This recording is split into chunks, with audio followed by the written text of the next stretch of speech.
My name is Sophie Kidman and I am 38 years old. I work primarily in design and interior decorating at the construction company my father runs. I am not the eldest daughter, but I was good at crafts and math from a young age, so since elementary school my father expected me to take over his business someday, saying Sophie has a unique sense of style. Because of this I spent a lot of time with my father after school and on holidays visiting unusual buildings in New York together. At the time it seemed to my siblings like I was monopolizing our father, which caused some fights, but now they both support me intending to take over the business. I majored in business administration in college, however taking a course called spatial design led me to fall in love with interior design, and I began asking my family to let me rearrange our living room and my siblings' rooms. By the time I graduated from college I was drawn to the path of an interior designer, but I joined my father's company because I didn't want to upset him. However, my father somehow heard about my feelings and decided to start a new interior advisor division for me, saying, Sophie, I want to make full use of your talents, do both design and interior decorating. However, there might be some in the company who wouldn't think well of this, so I asked my father to keep our familial relationship a secret. As a result, very few people within the company knew about it. Adding interior planning to the existing design plans, my father launched it as a new service, significantly improving the company's performance. I've been able to do the design work I'm good at and the interior decorating I love, feeling fulfilled every day. Since joining the company I owe all this to my father. I also have a husband, David, who I've been married to for 3 years. He works in sales at the same company. David, who always acts out in a big way, is a mood maker in a good sense, often making people around him laugh. I often watch this during lunch breaks in the cafeteria and I couldn't help but laugh myself. Hey everyone, pay attention, today is the cafeteria lady's 120th birthday. Let's all sing the birthday song to celebrate what 120 years old. Ah, did you just laugh? Great, I've caught a beauty's laugh. This was the start of our conversation and eventually we began dating. David was always joking and never failed to make me laugh. Our engagement proceeded smoothly and I was filled with happiness. However, I hadn't been able to talk about my father and it seemed pretentious to bring it up myself. You know, my dad is the president of my company, so I kept missing the right moment, but he would understand. When he visited my home it seemed better than appearing arrogant. On the day we went to greet my parents, David seemed unusually nervous. On our way back I asked him, were you surprised? Sorry for keeping it a secret. I thought it might sound pretentious if I said it myself. At what? Oh, the house. I had no idea Sophie's house was such a mansion. Is your father a president for something? Yes, I knew it, otherwise you couldn't have such a mansion in New York. David, didn't you realize my dad? What about him? Did he have a booger on his cheek or something? I was so nervous I didn't look up even once. Right, so what, is there something wrong with your father? No, never mind. Some might criticize me for not revealing the truth before getting married, but being in a workplace romance, especially when your dad is the boss, is just one of those delicate issues for me. However, right after we got married we got involved in a major new project and were so busy that we barely even talked about my father back then. There were nights when we both left the office nearly at midnight and we often stopped by a diner on the way home. Being married to someone from work meant we understood each other's busy schedules and David often helped out with the household chores. Suddenly David's father passed away. Worried about his mother being alone at home, David suggested that she move in with us. I wasn't opposed to living with my mother-in-law, but I was concerned it might be too much for her since we often came home late and had few days off. It'll be okay, we're busy, so we can ask mom to help out, plus I want to be there whenever she needs a man's help. All right, if you say so, let's do it. I couldn't refuse David's request to take care of his mother, so we ended up living together, but this living arrangement changed our relationship significantly. My mother-in-law is still in her 60s but has old-fashioned views. Men work outside, women do the housework. She believes a woman's role is to support her husband and take care of the children, so she often criticized me for working outside, calling me mannish, and frequently made snide remarks. One day when I was late coming home, David did the laundry and my mother-in-law said to him, "Why are you doing this? This is your wife's job. It's her fault for working outside, so no matter what time she gets home she should be the one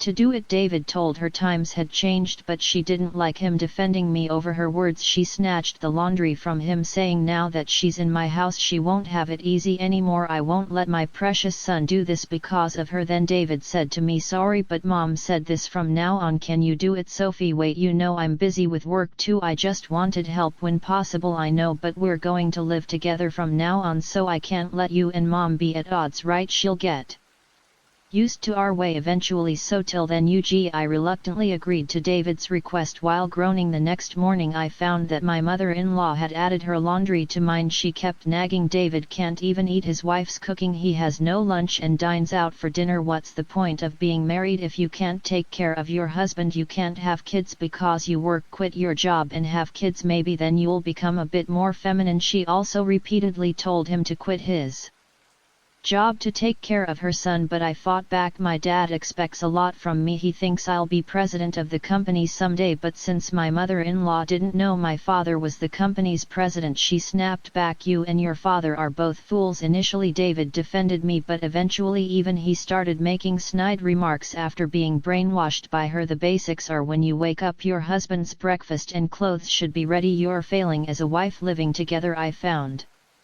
out David was a huge mama's boy. Her word was law. Plus David tends to exaggerate things. When he won the Employee of the Month, he told her, I'm the top performer in the company. He might have been the top that month, but his usual sales performance was average, yet he talked as if there was no one else in the company as great as him. She completely believed it, praising him. Oh my dear boy, you really are a treasure. The company needs you. David seemed quite pleased with himself, probably because his need for affirmation was being met by exaggerating things. He waited for his mother to praise him as if he were indulging her. When I was getting fed up with their farcical parent-child act, a rumor started circulating at my father's company. Hey, did you hear the CEO is going to retire? What, seriously, when's that happening? I don't know, but if rumors are flying it must be sometime soon, right? So who's going to be the next CEO? Well, I heard it's someone named Kidman, but there's no one by that name among the current executives. I checked the company directory, turns out there's a Kidman in sales, but he seems too young. The guy from sales, I know him, always messing around like a comedian, and his performance is just average. Maybe they're going to bring someone in from outside, no idea. Maybe Kidman is the CEO's nephew or something. Seriously, if it's that guy, I'm quitting. Did you hear the next CEO is supposed to be that guy from sales? Kidman, that Kidman from sales. The rumor spread quickly and of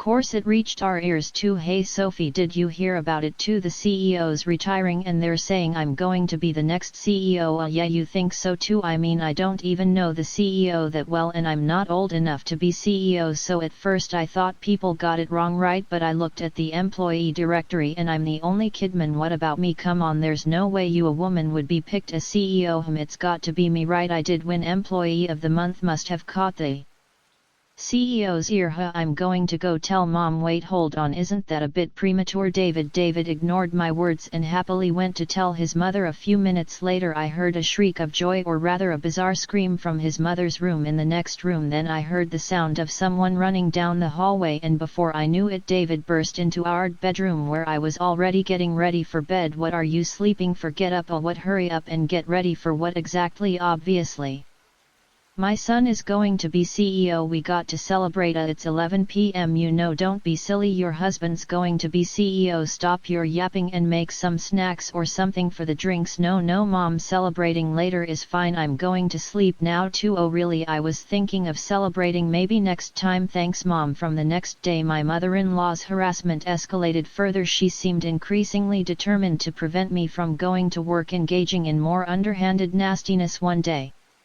when I tried to wear my new heels that I had just bought the day before, they were soaking wet. My mother-in-law came over and said, oh, I was just watering the flowers earlier and spilled all the water from the watering can. Ah, those new shoes are ruined now. She normally never waters the plants. It was clear from her attitude that she was displeased with my ability to buy things freely. Moreover, I once caught her rummaging through my work bag without permission. I happened to see it and couldn't help But say mother-in-law, what are you doing, please stop. But she just looked caught and silently walked away. I could go on and on about her behavior. She had it in for me, always repeating her spiteful acts. David for his part began ordering me around as if he thought he was a king. His tendency to exaggerate hadn't changed since before, but now there was no humor in it at all. Living at home had become nothing but pain, and I considered divorce many times. However, deep down I still held on to a belief that David might return to his old self one day. Contrary to my hopes, David continued his foolish behavior, becoming increasingly arrogant even at work. One day, as usual, I was having lunch in the cafeteria when David showed up. I was sitting far from the entrance and didn't notice him. Then a female coworker approached him and asked, "Mr. Kidman, is the rumor true?" "Well, if it's out, I guess there's no helping it. Yes, I'm going to be the next CEO." The female coworker also sweet-talked him in a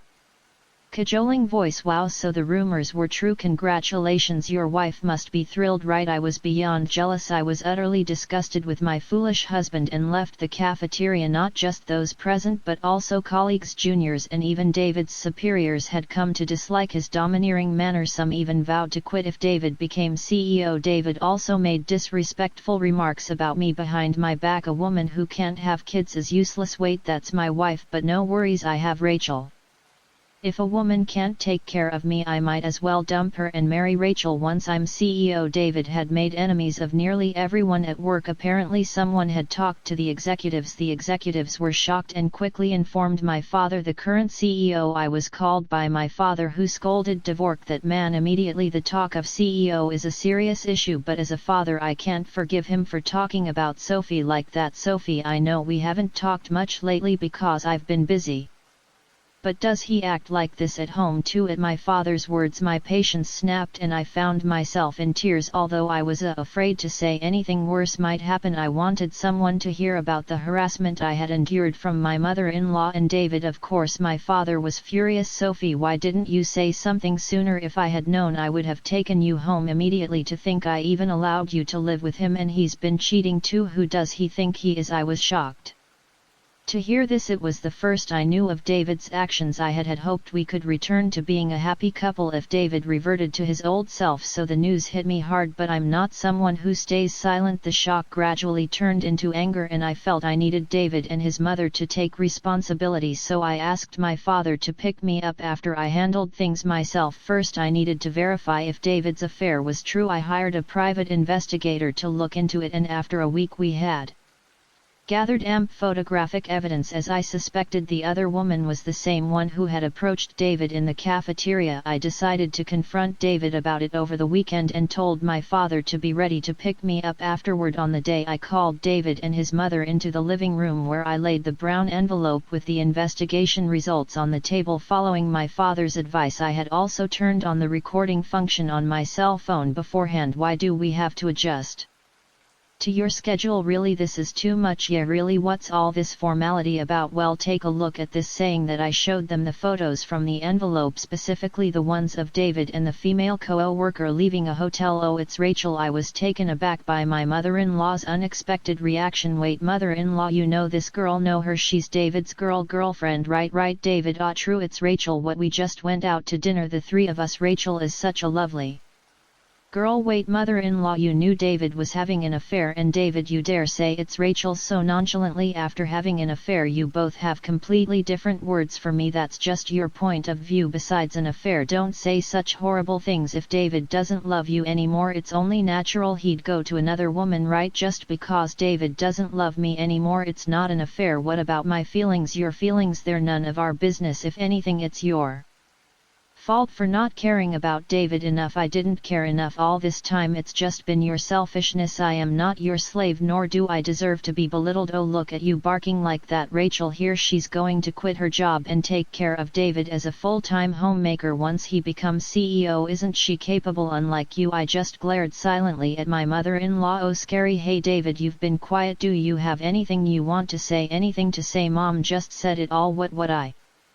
Mean Mom and I were actually planning to ditch you once I took over as CEO, but now that it's out can't help it with that. David pulled out a brochure from a drawer and handed it to me. What's this? This is the luxury condo where Melia Mom and I will live. I've already signed the contract. It cost over 2 million. I'm a celeb now, so you should leave. All right. I felt pathetic for not realizing what kind of man he was. To think I was in love with such a man made me feel like I had wasted my life.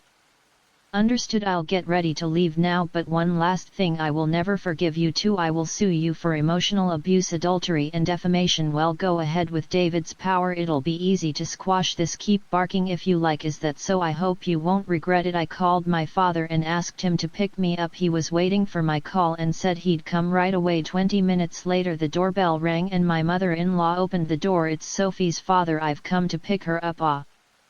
You're the father of the foolish family. I see. Foolish though I may be, I also hold the right to fire your son. What? My mother-in-law cocked her head, muttering, really like father like daughter, and then threw my bag in the hallway. Your father's here, hurry up and leave please. Seeing this my father was furious. From the doorway he shouted, hey Sophie, call David here. Hearing this, David followed behind me to the door, saying to his mother, well, I guess I'll say goodbye since it's the last time. But as soon as he saw my father he gasped, ah CEO. His voice was filled with surprise and fear. Realizing something was wrong, my mother-in-law came to the door panicking. What's happening? Sorry for the late introduction, but I am the CEO and owner of the construction firm where your son works. The CEO of the company where my son was supposed to become CEO, the person who chose my son as the next CEO. Oh thank you. Wait, aren't you this girl's father? What could it be that the next CEO Kidman? Oh, it was Sophie. It seemed my mother-in-law finally realized, but her attempt to thank my father without understanding was quite something. Still furious, my father addressed them both. First, you madam, I hear you've been nasty to Sophie.